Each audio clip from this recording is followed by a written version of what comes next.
اعوذ باللہ من الشیطان الرجیم۔ پناہ مانگتا ہوں میں اللہ کے شیطان مردود سے۔ بسم اللہ الرحمن الرحیم۔ شروع اللہ کے نام سے جو بڑا مہربان نہایت رحم والا ہے۔ آج کی پہلی حدیث، فرمان مصطفیٰ صلی اللہ علیہ وسلم، نکاح کر کے اولاد کی کثرت کرو کہ میں قیامت کے دن تمہارے سبب دوسری امتوں پر فخر کروں۔ سب احباب ایک بار درود شریف پڑھ لیں۔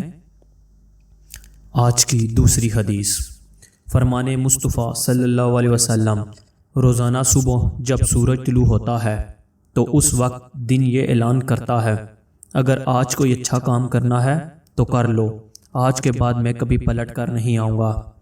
ایک بار درود شریف پڑھ لے۔ آج کی تیسری حدیث، فرمان مصطفیٰ صلی اللہ علیہ وسلم، حضرت ابو ہریرہ رضی اللہ تعالی عنہ سے روایت ہے کہ حضور نبی پاک صلی اللہ علیہ وسلم نے فرمایا، زنا کرنے والا جتنی دیر زنا کرتا رہتا ہے اس وقت تک وہ مومن نہیں رہتا۔ مطلب یہ کہ زنا کاری کرتے وقت ایمان کا نور اس سے جدا ہو جاتا ہے، پھر اگر وہ اس کے بعد توبہ کر لیتا ہے تو اس کا نور ایمان پھر اس کو مل جاتا ہے، ورنہ نہیں۔ ایک بار سب احباب درود شریف پڑھ لیں اور شکریہ۔